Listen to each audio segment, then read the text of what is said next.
Charlie Clarke, and I'm going to tell you about my lifetime in the Black Death and how I'm the only survivor left in my family. It was in the year 1349, 10 years ago, when an evil and black cloud of death hit our country. We first heard whispers of panic in foreign lands from a trickle of travellers, but then the whispers grew louder, and the lands that scooped to this strange, unseen enemy grew even closer. By the middle of winter, it had nearly killed half the population of many nearby countries in months. These tales were worrying. During the next couple of weeks, somehow the Black Death reached our country. The people of London and Dorset were suffering badly, and the Mayor of London ordered the dung and pee and other filth to be removed. The city was so foul, the air felt infected. London was poisoned.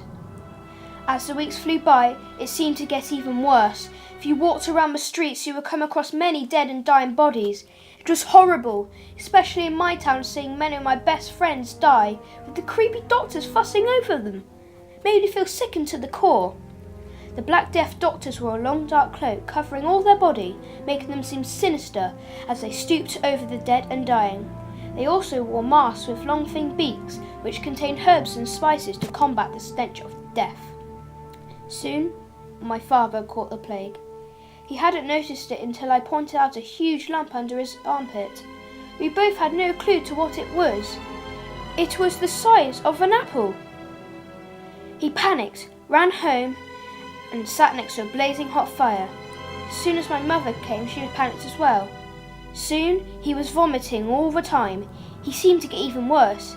He also developed a fever and started bleeding under the skin. Mother and I wished that this was all the Black Death had to do to people, but we were wrong. He soon started having spasms and tremendous pain. We had to call a doctor. He came in, inspected my father, tried all the cures, but it didn't work. So the doctor tried to think of another way. He said it might be something to do with the lump under his shoulder, but that was all he could come up with. I felt depressed and useless. There was little chance of my father surviving, and he was more likely to die. 2 weeks later, father still had his lump in his armpit, and he was still suffering. I watched him, knowing the devil must be whipping him hard. It was horrific. Soon he passed away, and it was just me and my mother and left of this small family.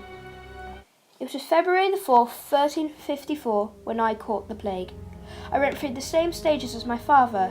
A huge lump appeared, then the vomiting, then the bleeding under the skin, and then the spasms. I tried all the cures, avoiding breathing in the same air as another victim, sitting next to a blazing hot fire, living in my house sheltered from winds and keeping windows closed. Whenever I take a walk, I would quite often lift herbs and spices to my nose. They didn't work, so I had to go to church and ask for forgiveness.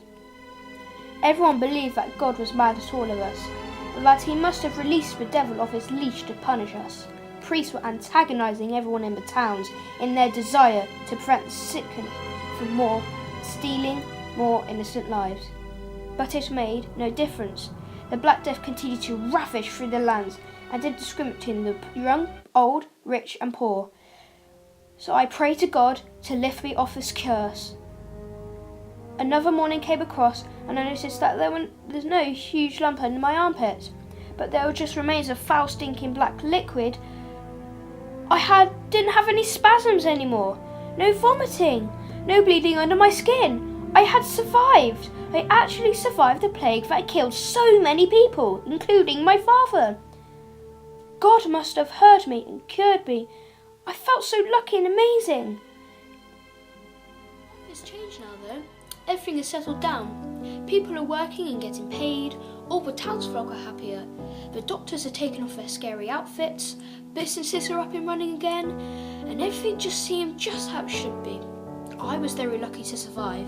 And I just wish my father could see this too.